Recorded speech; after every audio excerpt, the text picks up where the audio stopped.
Hey everyone, Terry Gigi here.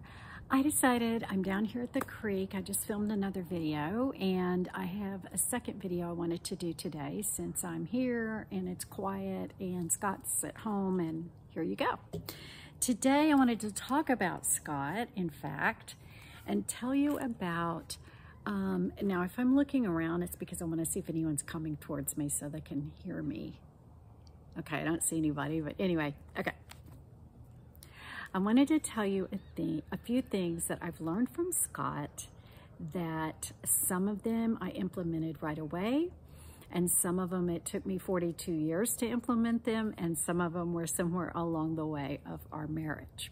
But they're all really good habits, and I just don't know why I resisted them. I guess because I'm more of a little bit of a free spirit, but not really, but more than him easily. So here are the things that I've observed Scott doing and what I thought of him in the beginning and what I thought of them when I implemented them. Okay, number one. One of the things that I noticed about Scott as soon as we got married and moved in together is he is a neatnik. He's very, very neat, and he requires very few things in his life. Like maybe most men are like that, but he's really like that. Like he's a minimalist. When before nobody even heard the word minimalist back in the 70s. We got married in 81, but he's definitely a minimalist. And I noticed that when he finishes with something, he always puts it back. And he always has his bedside table was always neat.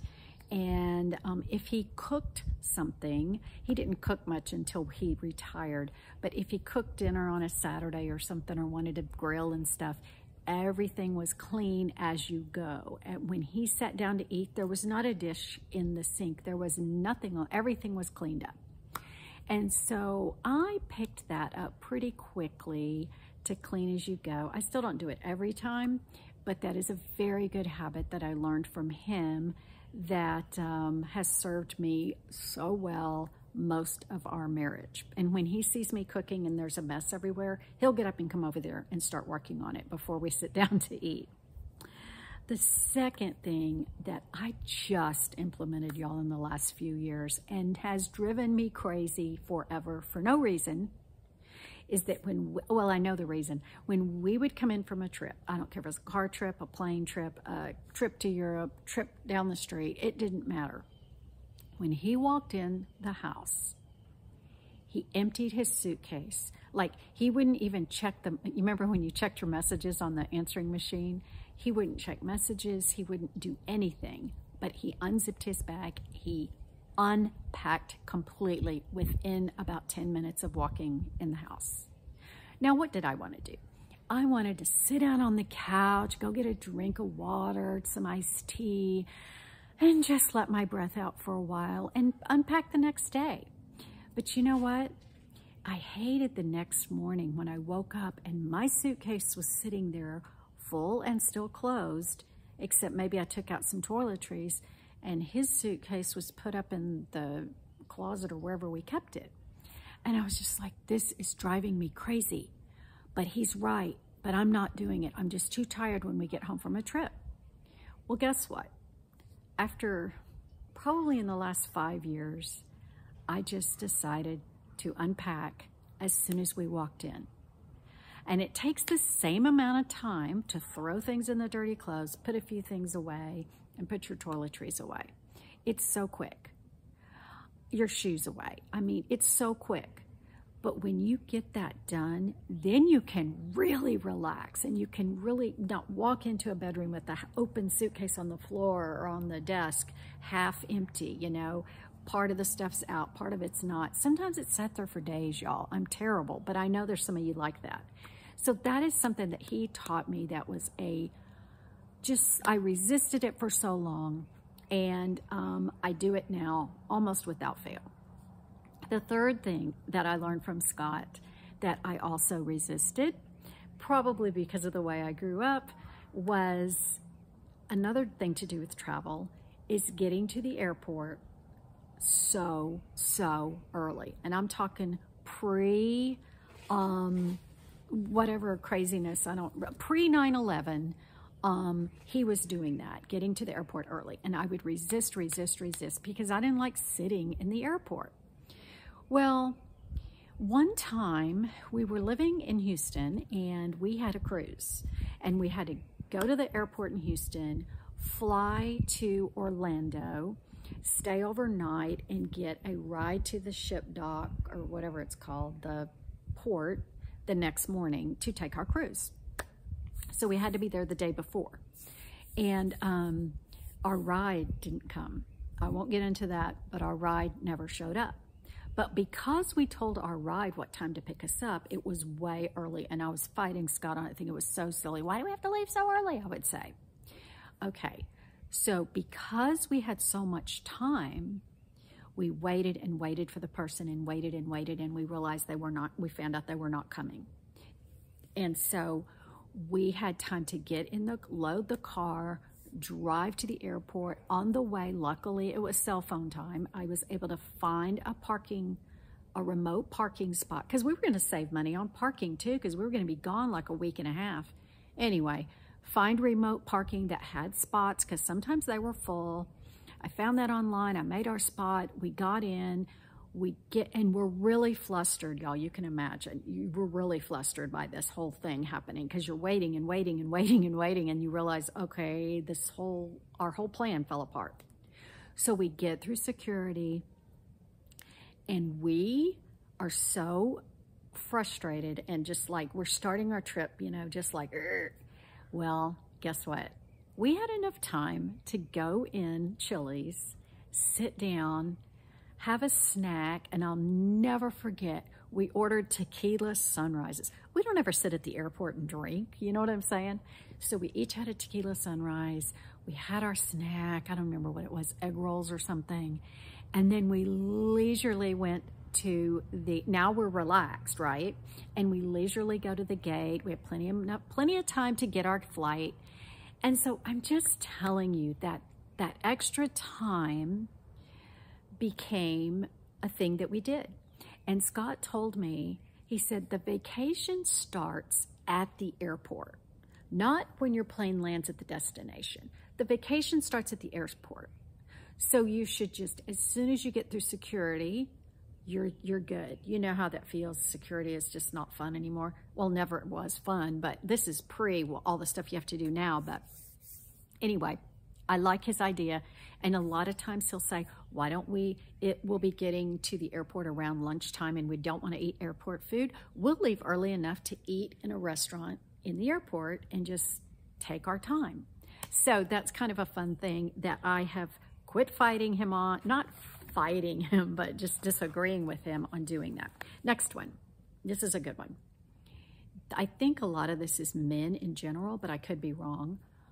But he never holds a grudge, ever, ever.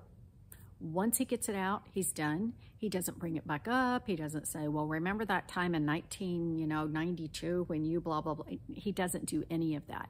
And at work, he ran a big plant with a lot of employees and a lot of moving parts, and things broke a lot. It's just the nature of his business.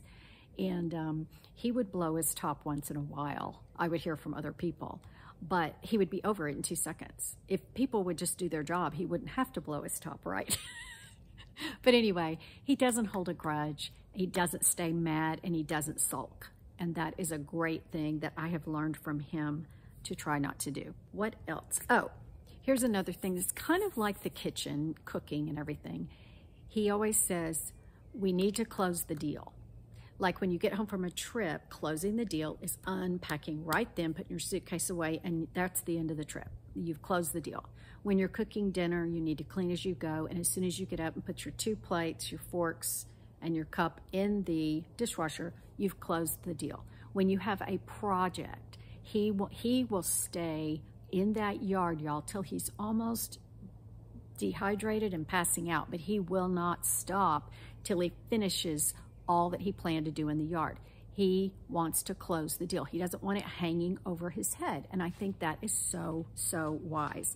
And I started doing that too for years now. Go ahead, finish the project, and part of closing the deal that I've implemented that has been so great is pick up right then.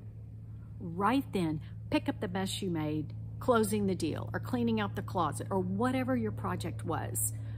Clean up. And then you really accomplish something, because that pile, and if you've got a pile of Goodwill clothes, put them in a bag and put them in your car. Do it right then. Close the deal. And you should probably right then drive to Goodwill, but you know, at least it's in the car. Okay. I think there's one more thing. Let's see. Oh, no, here's a good one. I told you he was a neatnik. He's a neat packer. His suitcase is always in order. And his car was always neat. Now, granted, he wasn't dragging 3 kids around in his car, in the truck, but his truck was always neat. And he taught me to keep a very neat car. Take the trash with you when you get out. Do not leave junk in the car. And I love it so much. And that I implemented that way a long time ago. And I always keep a perfect car. And that is something I learned from him. He's also neat in his drawers. Well, we don't have drawers now, but in the closet where we keep our things, his spot's super neat. There goes a plane. Sounds like a helicopter. Anyway, I don't know what that is. But he has his side of the closet's always neat. His shoes are lined up, you know. It's just a great person to live with because I'm not annoyed by anything like that. Okay, I had to stop because that plane went right over me. And it was one of those planes. We constantly have planes come by with those big banners like eat shrimp at Bubba's or something. And that one said, we smoke everything. Come to such and such a barbecue place. It's just, they do it on the beach, but I don't know what they're doing over here. So I guess the beach isn't technically that far, but anyway, as the bird flies. Here's the last thing that Scott did that I always thought was strange until I went to his office a couple of times and I saw the deal. He never brought work home. Like, I had this idea in my mind when I was thinking about when I get married someday. You know, my whole experience of marriage was kind of TV or just my parents. And I thought that I would have a husband that had to work in a downtown office at the top of a building, and we would be city dwellers and everything. Well, that never happened, but that's what I envisioned. And so I always pictured him with a briefcase too. Always pictured my future husband to be in a suit and a briefcase. Well, my husband didn't go to work like that. My husband wore jeans and a company shirt, and because it was just a working plant, and plus he would wear jeans anyway, unless boss was coming in town, then he would wear the famous khakis that he used to wear. But he never brought work home. And after we'd been married a few years, I said, why don't you ever bring paperwork home or anything like that? You never bring anything home. And he just looked at me and goes, why would I do that? And I said, well, don't you have stuff to do? Don't you sometimes get behind? And he goes, no. And I said, well, you seem like you're super busy. He goes, I am, but if it can't be done there, I'm not bringing it home. I'll do it tomorrow. And if there's something sitting on my desk that I have to do in the morning, I'm going to do it the night before. I'm going to finish it before I leave.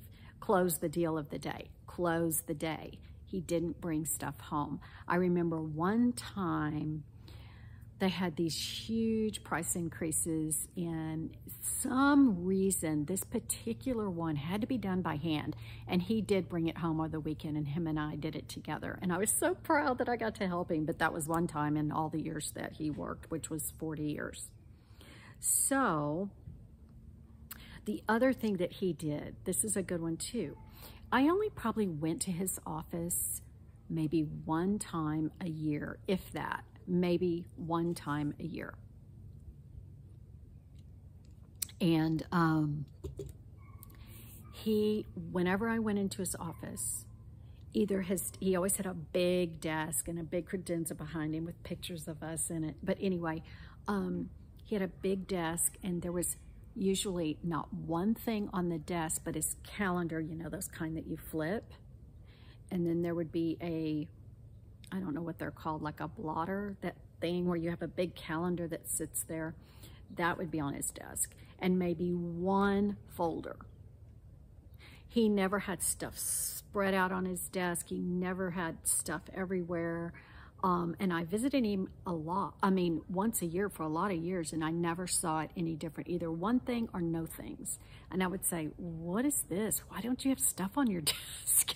And he would go, well, when I finish it, I put it away and I file it. The minute he finishes it, he gets it off his desk. He said, I don't like clutter. I don't like a lot of things on my desk. It's confusing. I don't like that.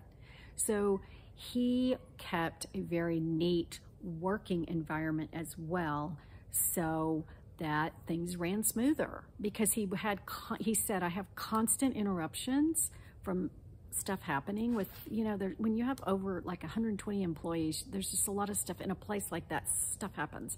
So anyway, he said, if I have one thing sitting on my desk, I know exactly what I left off with. But if my desk is piled with stuff, I don't even know. I won't even know where I left off. So I think that's a really, really good trait.